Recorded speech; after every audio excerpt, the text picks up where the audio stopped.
Yeah. Pro Fan Sports Podcast. Let's get it. Pro Fan. Tune into the program. Every single week, get the dope, fam.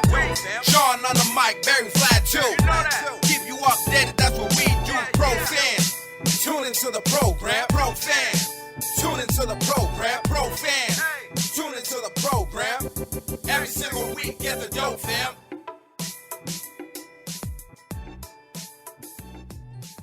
Yo, what it do, everybody? It's your boy, John Altidor with Pro Fan Sports Podcast. Back at you with another one. My boys, Barry and usually Vlad, but he ain't on right now. Hopefully he gets on. But tonight, we got play-by-play broadcaster for Brown's Athletics at Brown University, which is an Ivy League school, on-air host for at WMFO, Tufts Freeform Radio, and fill-in host at Sports Map Radio, Shukri. Wright, man. Thanks for coming on. How you doing, brother? It's a pleasure to be on with you guys. Thank you for having me on. I'm doing very well. Celtics with a big win tonight. I am fired up about that. And I'm a little annoyed with this allergy cold. But other than that, man, I'm chilling, man. I'm living the life, man. How are you guys doing?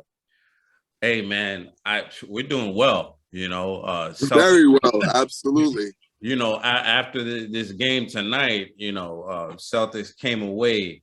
Finally, we came away with this win in Milwaukee. We had to.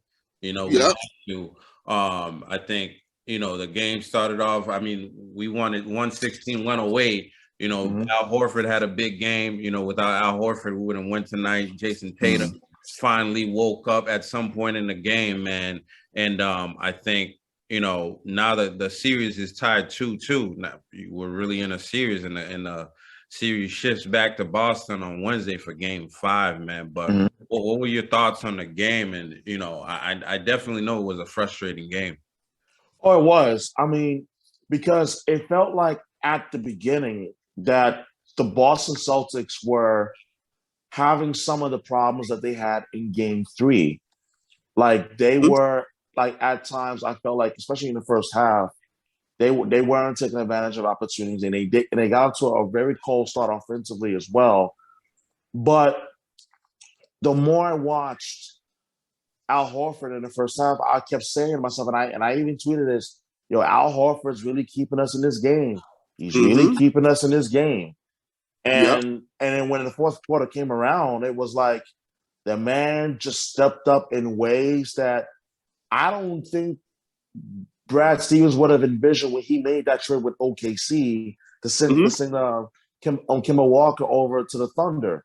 That's why I just feel like this game, I think, and I tweeted this out after the game, that if this turns into a championship run, this is going to be up there in terms of the seminal moments of this playoff run. Game 4, Al Horford, because people will talk about, oh, Jason Tatum had a great game. No, he did not.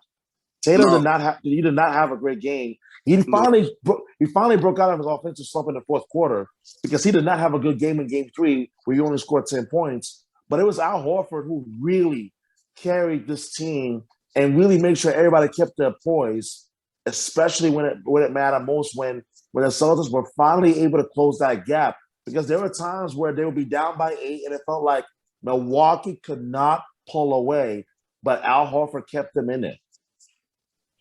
Yeah, absolutely, man. I was telling Barry earlier, man, if we get out of this series, it would all be because of Al Horford. Oh, 100%. I agree. Absolutely. Tonight, he dropped a career playoff high with 30 points, man. And, you know, I think the turning point is where Giannis goes and dunks over Al Horford, and you can see him clearly. Are you saying okay, all right. Like the very next possession, and you can see and hear that Al Horford is letting out this primal scream, and it's like, now we're in business. Yep. Let's go. Let's go. Like, it gets me fired up thinking about it for sure. Yeah, I mean, another thing I saw in this game was, you know, the amount of fouls that the Bucks were getting. Don't get me started. And I'm like, I understand it. They complain about the fouls, right? But it's like you can't. It's ticky tack. Like it's like, I mean, the thing that got me so annoyed was the game would be still somewhat in its early stages, and Tatum would be already down with 2 fouls. And I'm like, really? On 2 soft calls, this is what we're doing. And it got me so infuriated because it was like, okay, Giannis is a physical man when he drives into the paint. But it's like, dude, like you're giving him all the calls. But then I think Celtics fans have to remember, you go back to the quote after game 3, where the referees literally said to Coach Ime Udoka that if you guys don't fall, we're not going to call it. And I just think that has to be a thing for the Celtics to keep in mind for the remainder of the series, for however it goes. If it gets to a game 7, or I mean, for sure, it's going to a game 6 for right now. Mm-hmm. Yeah, man. You know, I mean, what do you think is happening with Jason Tatum, man? Because I feel like he's been out this whole series, right? I mean, he had 29 points the first game, but he took a lot of shots to get there. Well, that was in game 2. I mean, game 2. Game 2. But he took a lot of shots. And then we see game 3 that had 10 points, like you said. And then tonight he took a lot of shots again, man. What are the Bucks doing? Because I feel like a Wesley Matthews shouldn't be able to hold you, you know, the way he's been held. You shouldn't be able to lock him up. The only one that I would honestly say that should be able to lock Jason Tatum up is Jrue Holiday. But the fact that Wesley Matthews is doing a number, but I also wonder, he hurt his wrist. I don't know if that maybe has something to do with it. I don't know. But he surely has not looked right. If you're comparing between the Brooklyn Nets series and this series, you're not seeing the same Jason Tatum. And I think if the Celtics are going to win this series, Tatum has got to get going and figure out what's going on. Is it the way that the Bucks are defending? Because I feel like by far the Bucks are a much more challenging opponent defensively than the Brooklyn Nets were. And you got to give credit to Covington, and as well as to Giannis, and as well as Grayson Allen, and the way that those guys are able to defend. As much as I can't stand Grayson Allen, but you got to give credit, like those guys, like they know how to defend, and maybe that's part of it as well. Yeah, I think since they got Lopez back, man, everybody's just falling into that box. It's like, you know, we see how hard it is to get in the paint, man. You know what I'm saying? Getting in the paint is very hard against a team, but I think it's doable. And I feel like tonight we kind of figured that out a little bit.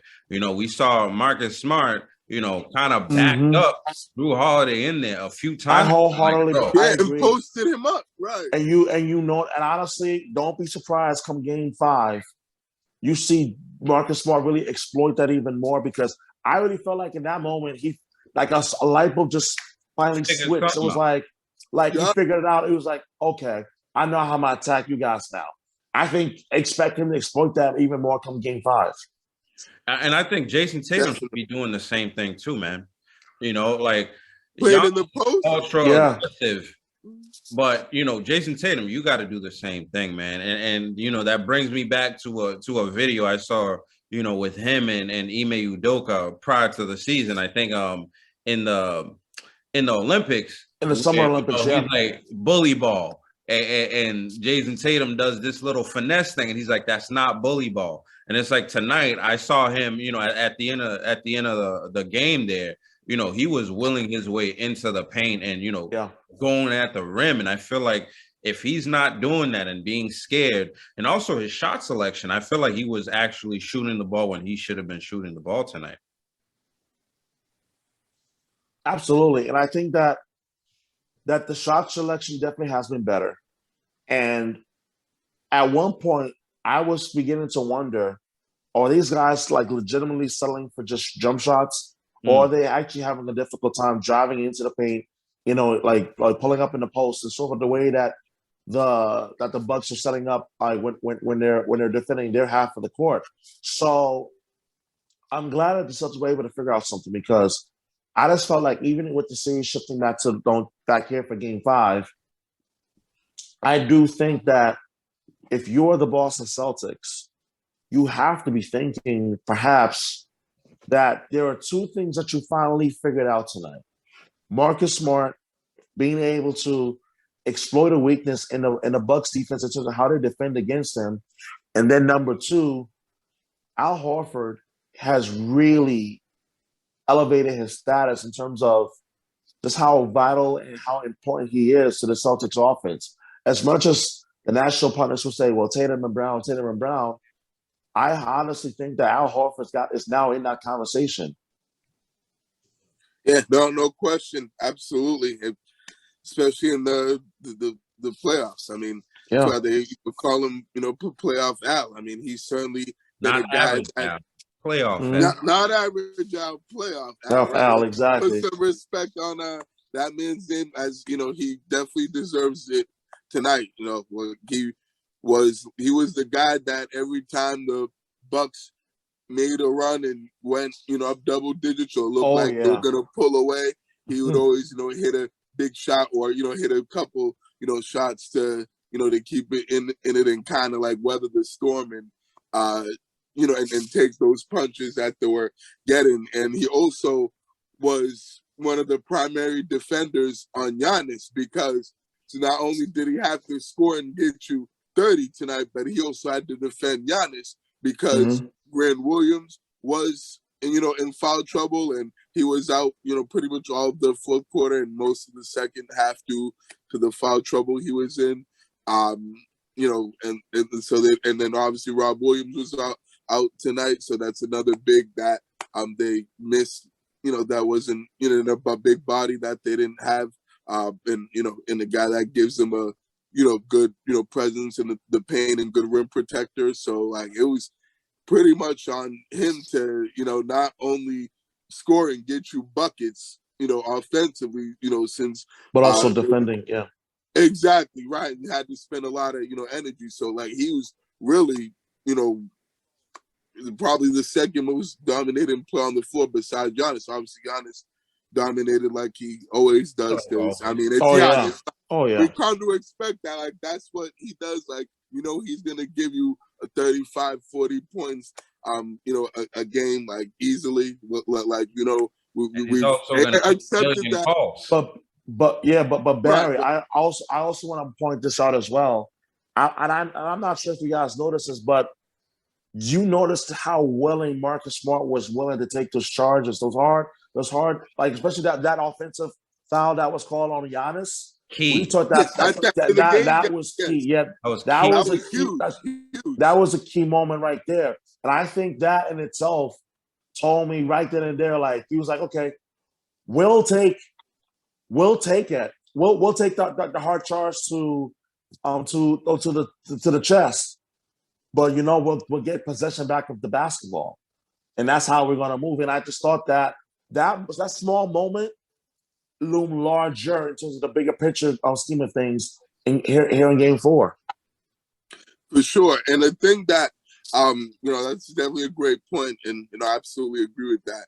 A thing that I've noticed about particularly how the Bucks defend the Celtics and what their main defense is that they like to pack the paint, particularly since they have a big front court and and big long the defenders in Giannis and Brook Lopez. So they'll pack the paint and pretty much collapse and make sure that no one really gets to the rim and stuff.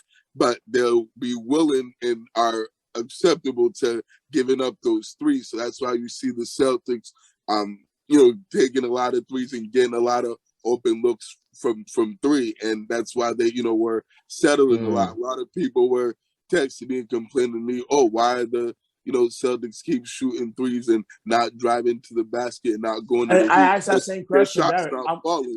But I was one of those people. They're being defended in the way and what the Bucks are giving them. The Celtics are trying to take what the defense is giving them.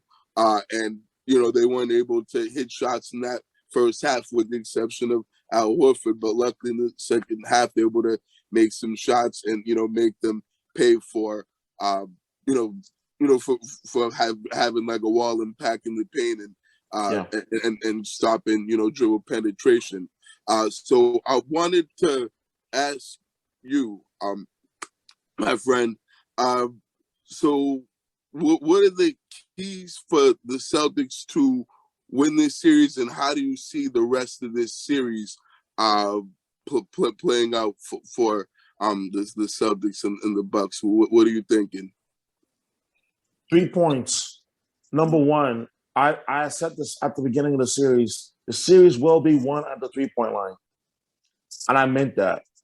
And the reason why I meant that was because I felt like Milwaukee poses a greater challenge in terms of if you're going to try to drive in the paint, that you're going to have your limitations there because of the size.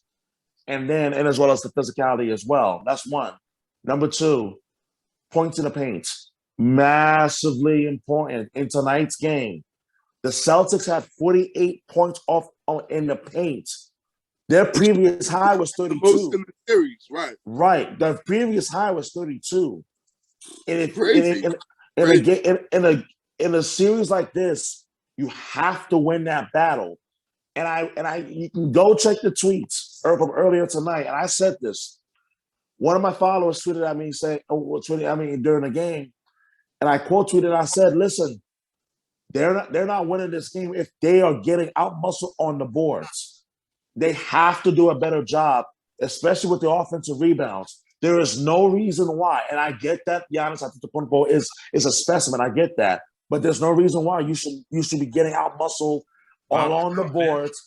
Yeah, like you have to do a better job, especially getting an offensive rebound. Because way too many in the first half. Yeah, and it turns into extra possessions, and that goes a long way in this series.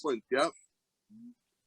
Yeah, and for the people watching, the tweets he's talking about, you can follow him at Shukri Wrights on Twitter. You know what I mean? The man, he's always on during the games, live tweeting and making sure everybody's is up to par and knows exactly what's going on in the game. And I follow those tweets as well. And I think same here. I follow them man. Too. Tonight it's like they were out rebounding us, even on the offensive end. It's like, yeah, you can't give this team, 2-3 possessions. You know what I'm saying? Like on the other end, like you got to box out. There's one particular one where Brook Lopez comes in and Giannis is shooting free throws and he misses a free throw and Tice doesn't even leave the floor. He just gets up there and puts it back up for the 2, and it's like, listen, he didn't even move the box about. It's like, bro, what are you doing? Especially because you have not even played that much in this series. So when you're out there, bro, you got to give it your all at all times. You know what I'm saying? Like you got to play with your hair is on freaking fire. You know what I'm saying? Johnny, and it's a great point because I was watching. Sorry, I stand corrected. I was listening to the radio broadcast at one point during the game. This was before like the fourth quarter and whatnot. And Cedric Maxwell said it on the broadcast verbatim that I get that Tice is not playing a lot of minutes in this series, but you got to be able to calm your nerves down because there were times that he looked like he was nervous. Lost. And it was like, dude, that's a bad recipe because that affects your shooting, and it did. So I just think that because of the limit, the limited minutes that he's played in the series, it had an adverse effect. But you need Daniel Tice to be able to like settle down when he gets into games off the bench and understand the assignment that he's been asked to do. And I think that in itself goes a long way. Yeah, absolutely. For sure. Definitely. Daniel Tice was just straight up useless tonight. And he's really been useless this whole series. It's just not a good matchup for him. But like you guys said, there's no excuse for him, to be missing, boxed out or missing, assignments and not be focused and locked in and, and not be able to, to do the little things precisely he's supposed to do, because it's like as a veteran and as a guy coming off the bench and stuff, like no matter how limited your role is, you have to be ready when your number is called. You have to be ready to play and be ready to perform. It's part of be the professional part of being on towards that end of the rotation on the bench is that sometimes you're gonna get minutes, sometimes you're not, but you always have to stay ready. And I know it's easier said than done, but I mean, he just, like you said, he mentally like wasn't there, and you can like just tell, like he was even missing, easy shots. They were leaving him open and letting him shoot, and he was shooting, and his shots weren't even close. So I think it's just like it's been a tough series for him, but I mean, he just needs to be more mentally locked in and and focused when he gets into the game, and I think he's probably not going to see. I think we lost Shukri for a second there. But, I mean, we can definitely continue. You know what I'm saying? I think you're right. I think one thing is, as a role player in the NBA, there's a lot of things you can't control. You can't control your minutes. You can't really control your rhythm so much. But one thing you can control is your effort. Absolutely. And you have to be able to control your effort, if you're somebody like Daniel Tice. And right, you gotta play hard out he there. Just wasn't doing that. You know what I'm saying? Like, you're a big body. You're a big body. When you're out there, especially when Robert Williams is out of the game, you're gonna get minutes tonight.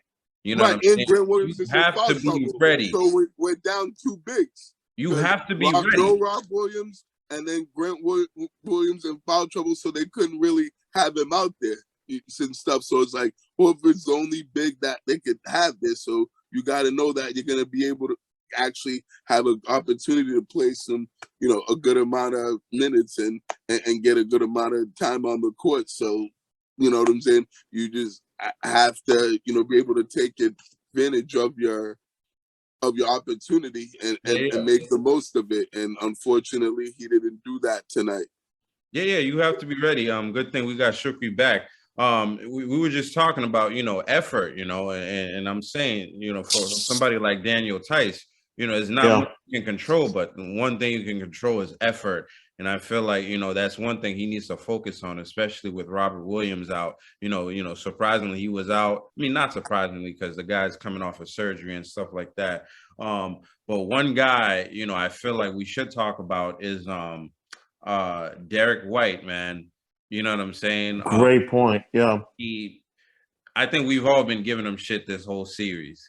You know what I'm saying? And rightfully so. No, and rightfully so. Rightfully so. Right. He deserves all that smoke he's been getting. Yeah, but I think tonight, he came in for Grant Williams down the stretch, and I think he did a really good job holding it down out there defensively, and he actually hit some timely shots. I remember he made shots. We were down 10, and he comes down and gets the assist from Jason Tatum and splashes a 3 and puts us back 7. This was at the start of the fourth quarter, and I'm like, listen, you're gonna have to hit these shots, and thankfully tonight some of them hit. Yeah, and he's been hitting them the last couple of games. I mean, he had a decent shooting night in game game 3, where he was starting to make some shots, and shots were starting to fall for him, and he was able to contribute offensively and not be the liability that he's been, and not being able to score and make open shots. So that's good that he's finally, slowly but surely, I don't want to speak too soon because he has to continue to do this for the rest of the series, but at least for the last couple of games, he's starting to really come around and starting to be much more of a factor offensively and actually be able to contribute more on that end of the floor. I mean, at least his defense has always been good, and he's always been solid on that end, particularly as a team defender and taking charges and and making sure he's on time with his defensive rotations. But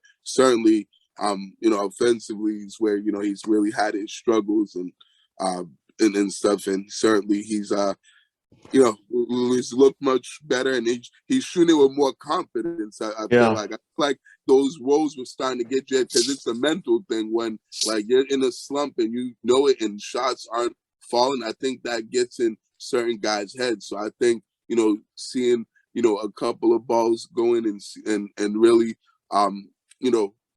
be kind of being in rhythm and being more confident in your shot has definitely helped him a lot, because I'm starting to see him be that you know, a lot more confident, you know, offensively.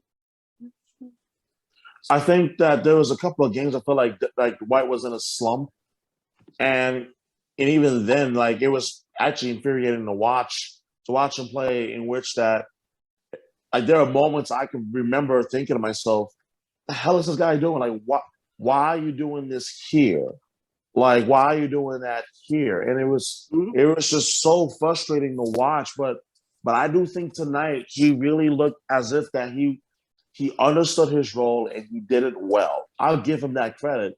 But for a little minute, I was like, "What's going on with Derek White?" Because this was not the same Derek White that we had grown accustomed to since he came over in that trade mid-season earlier this season. So it's like tonight you finally seemed to got back to that version of the Derek White that made him such an effective role player for the Celtics coming off the bench.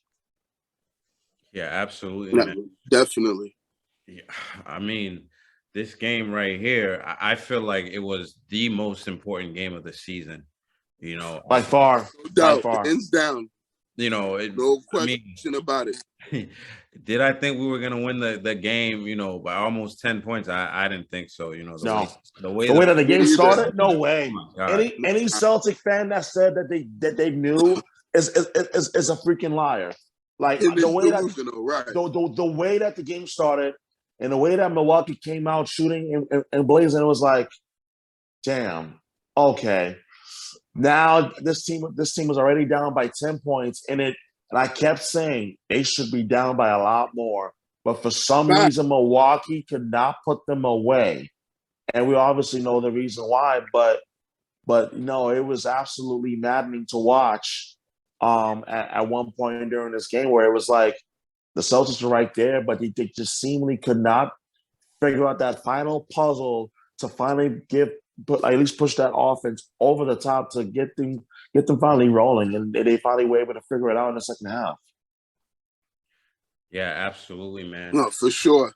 We got game 5 coming up here on Wednesday, you know, and I think that's another really important game, and I feel like without question, it's a must win for the Celtics. You know, I feel like with our role players coming in, they're going to be a little more comfortable at home because role players usually are more comfortable at home. Hopefully, you know, shots will start falling. But what do you think is the key for us to come away with a win? You know, on Wednesday. I think the big key for the Celtics is going to be, without question, the continual emergence of Al Horford. That's one. Number two, I would even go further and even say that you need your role guys. And it's funny because I was talking about this on my radio show today on WMFO, and I was saying that you need your role guys to come up huge tonight because you can't put it all on Tatum and Brown and Al Horford. And luckily, like the role guys that part tonight, Pritchard, I thought played a decent game.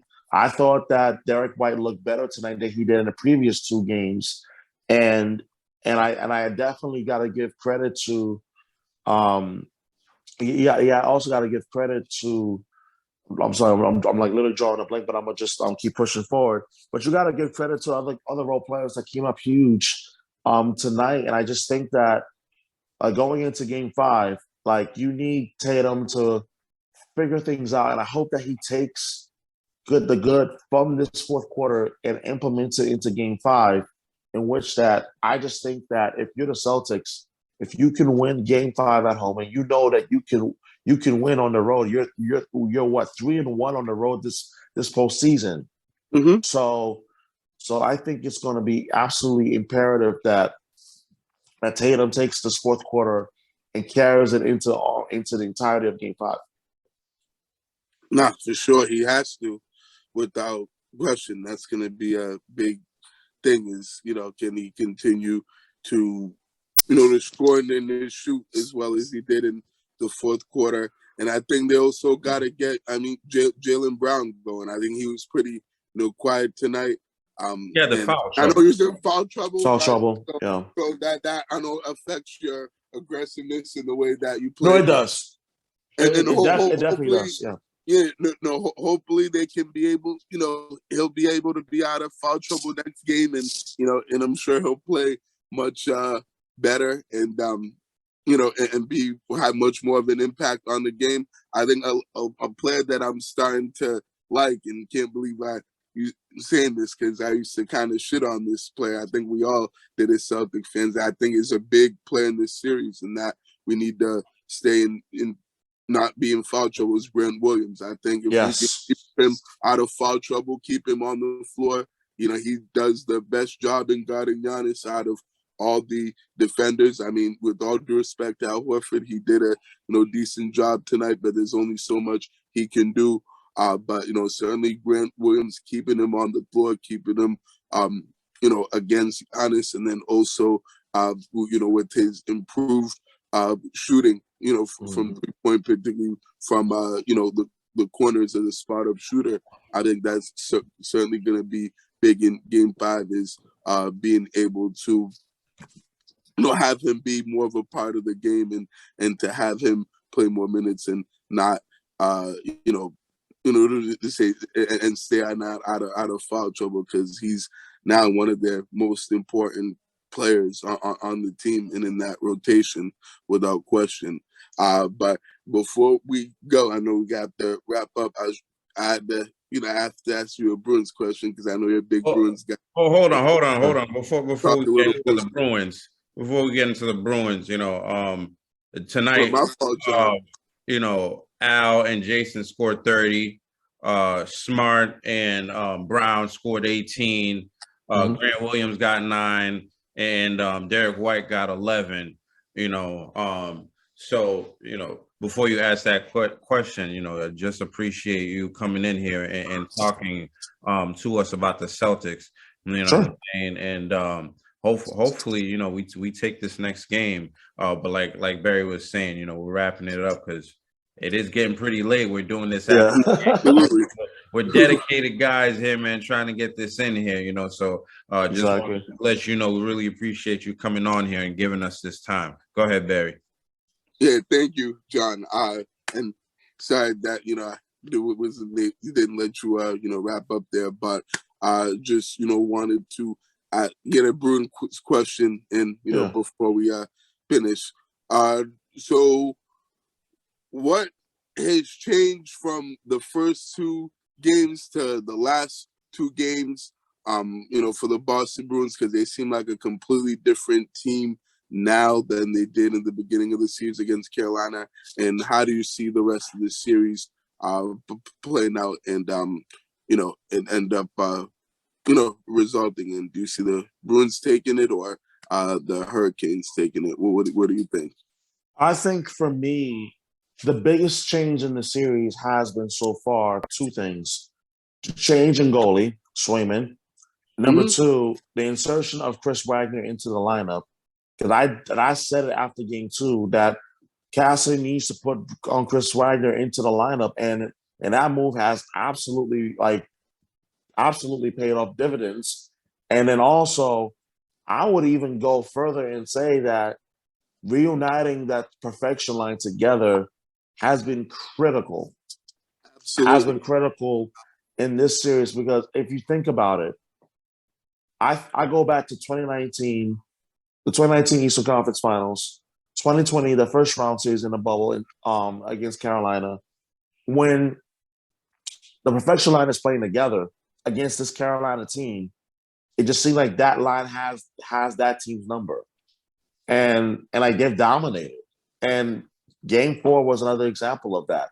And also Brad Marchand finally waking up, because he was pretty quiet in the first 2 games, but Brad Marchand has really woken up big time for the Bruins in Games 3 and 4. And I think that in itself has been massive for the Boston Bruins in terms of being able to find their offense and take advantage of key opportunistic goals and being able to score at opportunistic times.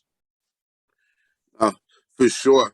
No, definitely. I totally agree with that.